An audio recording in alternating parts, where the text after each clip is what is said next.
Assalamu alaikum. Welcome to the Debate program with your host Tariq Khan. Whereas Western Balkan region has a significant importance in terms of its geopolitical and security dynamics and the influence as well as interest of great powers in the Western Balkan region. So Mr. Darko has joined us from Serbia. You are program director and a senior analyst at the Center for Strategic Analysis, Serbia. So today we'll talk on Western Balkan region, its challenges, issues, and its significance with special focus on the great powers involvement in the region. So, Mr. Darko, thank you so much for appearing in the Debate program, and you are most welcome. Thank you for inviting me to discuss very important topics about Western Balkan and world as well. Mr. Darko, how would you explain the Western Balkan region and its geopolitical as well as security dynamics? Thank you for the question. Western Balkan region was for a long time been the crossroads of different civilization as it was defined by the Samuel Huntington in his book, The Conflict of the Civilization. But today, Western Balkans, it's pretty stable place with some not resulted ethnic and religious conflict. But as far we can say that for almost 20 years we have peace, we do not have wars, and we do not have ethnic cleanings as we had it before during the 19th. In the Western Balkans, the strong footsteps was given by the dissolution of the former Yugoslav republics and the civil war which took the place on the end of the 20th century. After that, so far, the two countries of former Yugoslavia became members of the European Union and NATO. On the other hand, two more countries became members of the NATO, and other countries has the negotiations of joining to the EU process. Now, in the geopolitical landscape on the Western Balkans, we have several challenges which I wanted to address, and those challenges are tightly connected with the foreign great power interference in our region. Let's say the status of the former Yugoslav Republic is not more achievable for its successors. When I said that, I said neutrality, military neutrality, the broker between East and West, promotion of the non-aligned movement. These policies cannot give sufficient result in the matter of the quality of life, on the matter of attracting foreign direct investments, and on the matter of the security. So let me speak about security landscape. The heritage of the former civil war and the war on Kosovo left very strong footprint in the conscience of the people on the one hand. On the other hand, those open wounds still has a very big conflict potential in this region, because some ethnic groups feels that they did not receive the righteous satisfaction as national goal. In example, the Serbs in the Bosnia and Herzegovina are living in the country with Muslims and Croats, and they are the one of the three constitutional minorities. But actually, the national aspirations are something which can be very easily triggered off to become the open conflict. So far, because the presence of the United States and the NATO, we didn't have warm conflict for almost 20 years. On the other hand, not finished the process of the Kosovo separation from Serbia is still open, the soft conflict, which can be very soon or later can become warm conflict, something like similar like Nagorno-Karabakh in Armenia and Azerbaijan. On the other hand, the process with Kosovo is now in the diplomatic hands, it has negotiation very long process, and the international troops are deployed according to the Security Council resolution of United Nations. In parallel of those open topics, which I repeat is not the war conflict, there is a lot of the influence operations in this field, especially the influence from the European Union towards joining European Union and accession agreement. So far, the countries like Serbia, Montenegro, Albania, Bosnia, North Macedonia, and Kosovo with not defined status are on the doorstep of the European Union. European Union is the biggest donator of those countries and biggest foreign investor in these countries.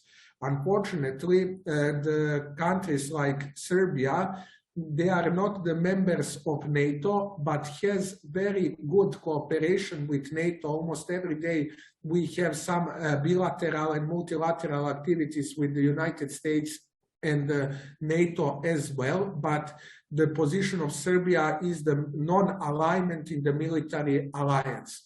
Why I'm saying that? Because above great powers like European Union as organization and America as United States, you have the interference of the Russian Federation and People's Republic of China.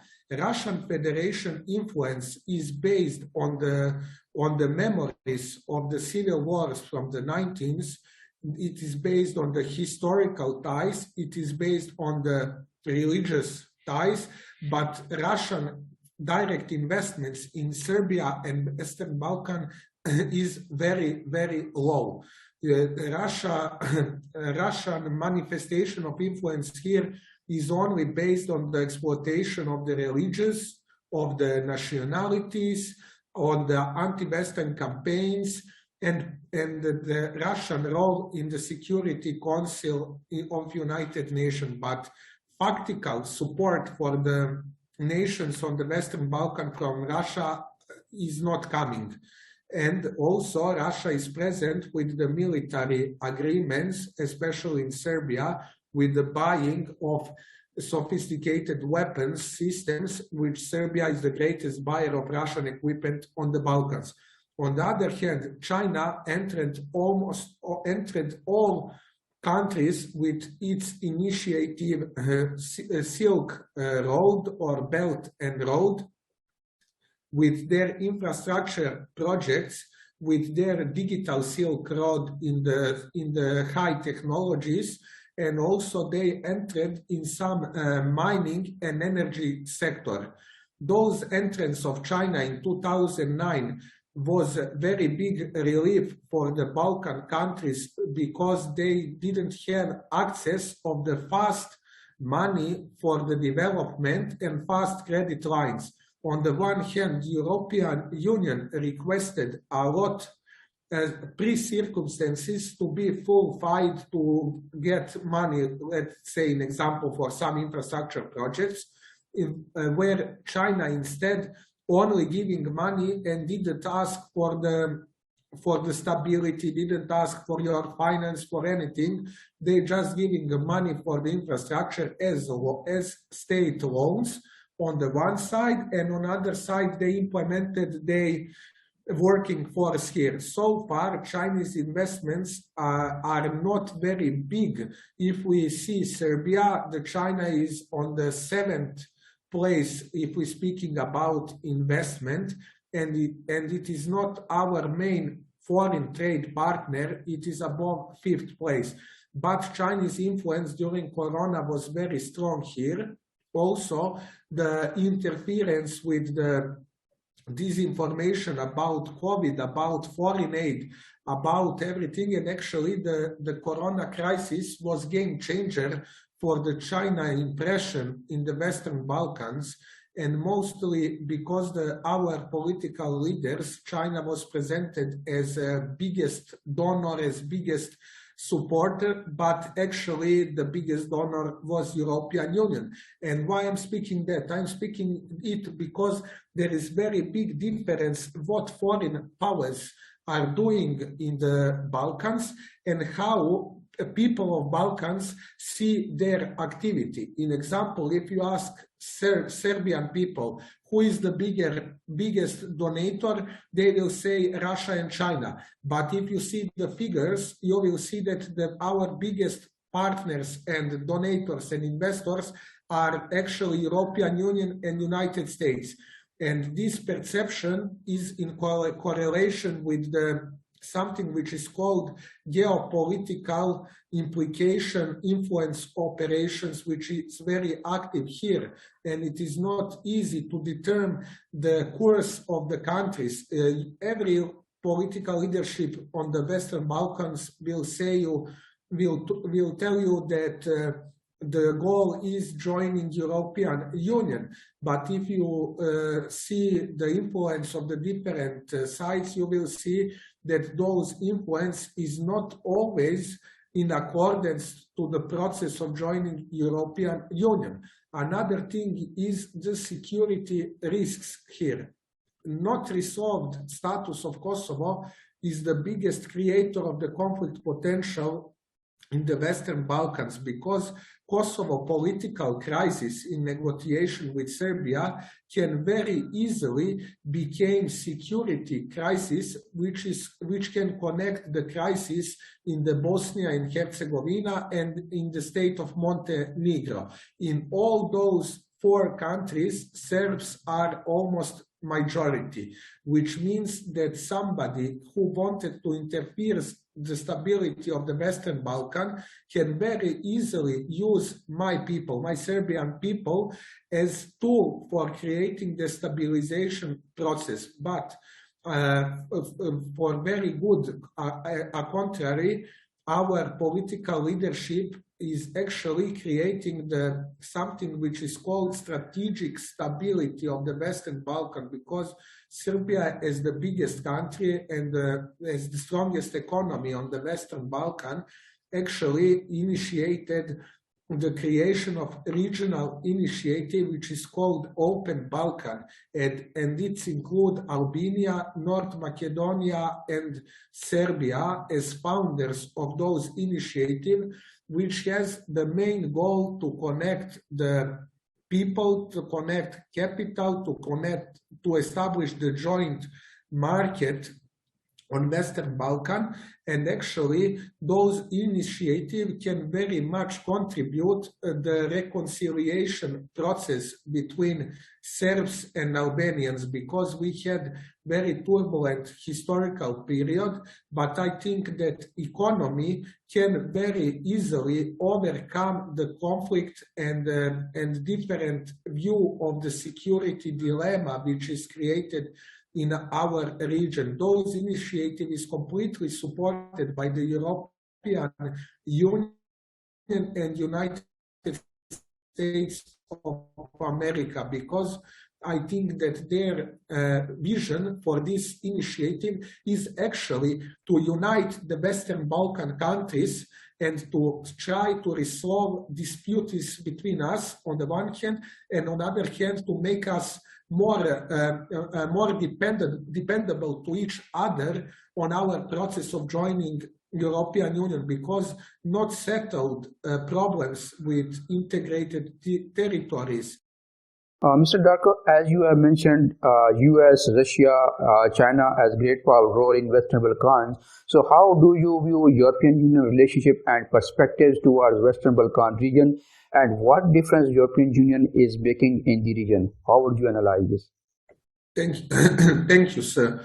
The role of the European Union in case of Serbia is that European Union is the biggest partner of Serbia in every area which can some state collaborate, and we have the agreement for accession negotiation which we signed in 2013, and so far the Serbia got $4 billion support as grant to our accession process, those money is predominantly invested in the improvement of our administration, our infrastructure, our healthcare system, and democratic reform, and judicial and security reform.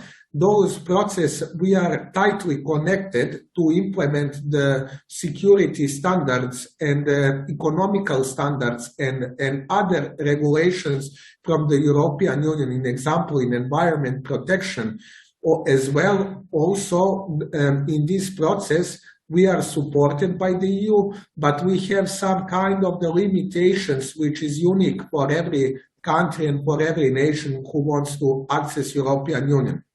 As our biggest foreign partner, the European Union does not have significant alternative, in example, in China or in Russia or in other kind of the partners like Turkey or United States, because all our production are sold to the European Union. And this is very interesting how that interferes with China. A lot of Chinese infrastructure loans and some investments which came here are not in the accordance to the European Union regulation.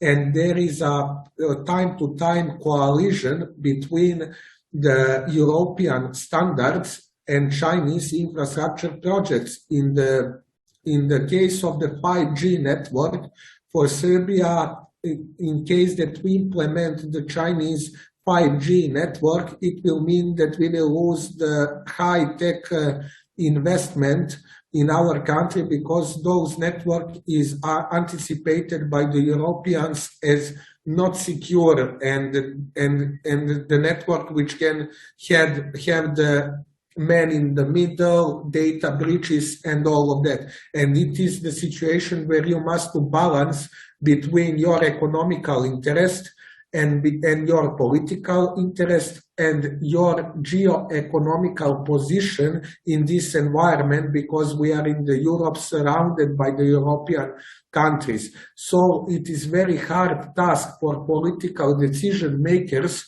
to implement different benefits from different sides, and also to mitigate some kind of process where China is, in example, insisting on the 5G network, then our government must to manage it, to explain why we cannot implement it yet, how, and so on. So it is very turbulent in that process, and I think that sooner or later Serbia have to choose should we fully align with the European security, defense, and foreign policy towards many questions, and on the other hand, how to comply that with our other partners from other regions in the world.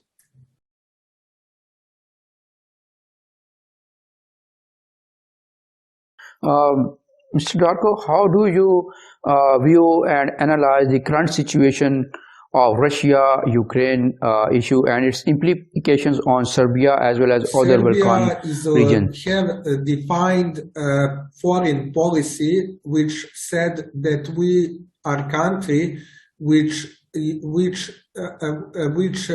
leading the policy of not to be member of any military alliance, which says that we have some kind of neutral policy and neutral status.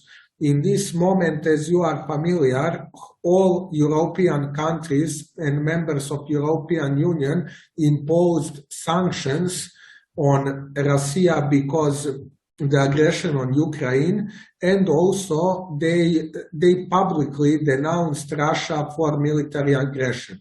In the Serbia position, we denounced the military aggression, but Serbia did not impose any kind of sanctions to Russian Federation. On the other hand, for us, this question is very complicated because we are fully 100% dependable from Russian gas, which means that Russia can interfere in our economy. If the gas price go too high for us, it means that it will reflect on our economy and our foreign investment, possible foreign investments here on the one hand. On the other hand, we have the technical military agreements for Russia equipment. Those agreements are in the middle of realization process. And now when Russia is banned from the dollar use, it will be very difficult how we will continue our cooperation because all our contracts are in the dollars. So Serbia chose compromise solution, which is best from the point of view of Serbia and our position in the Western Balkans, and our leadership took the decision which will be in the best Serbian national interest in this moment, which means that we do not want to make enemies from nobody. We do not want to have enemy in the Russia Federation, and also we does not want to compromise our European Union accession. So we publicly denounced military aggression on the one hand, but our government still did not impose sanctions. But if we speak on the sanctions and implications, sooner or later consequences will be felt in Serbia because the Russian entities cannot do business directly with us. If there is a no-fly zone in the surroundings in the European countries, that means that Russians airplanes cannot come here. If we want to make a trade, it will be very hard because Russia is out of the SWIFT. We do not have the independent banks which are not covered with those sanctions. So the implications of sanctions to Russia will, of course, reflect us, especially on the gas supply, because the pipelines which coming here to Serbia are the pipelines which crossing European Union countries. So this is very complex situation, but I think that our leadership did one clever thing, and that is how to find the balance between your democratic values, between your dedication to be part of the European Union, and how to protect your in the first row, economical interest which you have with the Russian Federation. Darko, what message and suggestions would you like to deliver to great powers, European Union and neighboring states regarding their role in the Western Balkan region? How would you deliver? Thank you for this question, dear sir. The main thing is that the United States and European Union should foster our process of joining European Union as soon as possible, and that they should account as strategical investment in this region, because it is more easier to conduct reforms from the bottom to the top, instead to left this region non-integrated to the democratic family of the countries. And if this region stays unintegrated, this region will be flown with the Chinese influence, Russian influence, maybe Turkey influence. I do not say that those influences are always bad, not at all. But those great powers,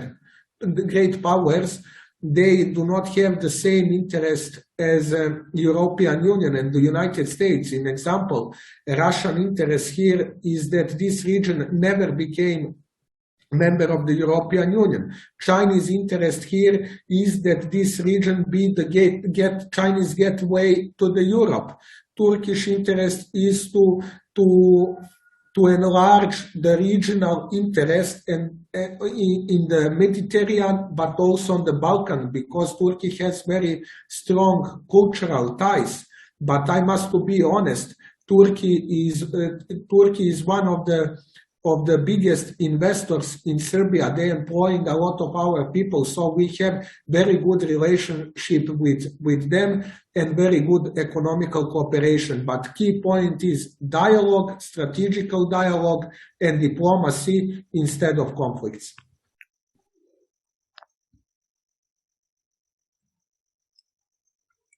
Mr. Darko, thank you so much for your valuable, precious analysis on the Western Balkan region, its geopolitical and security dynamics, its involvement of great powers in the region, and the challenges and issues. Thank you so much again for joining the Debate program. Thank you, dear sir. All the best.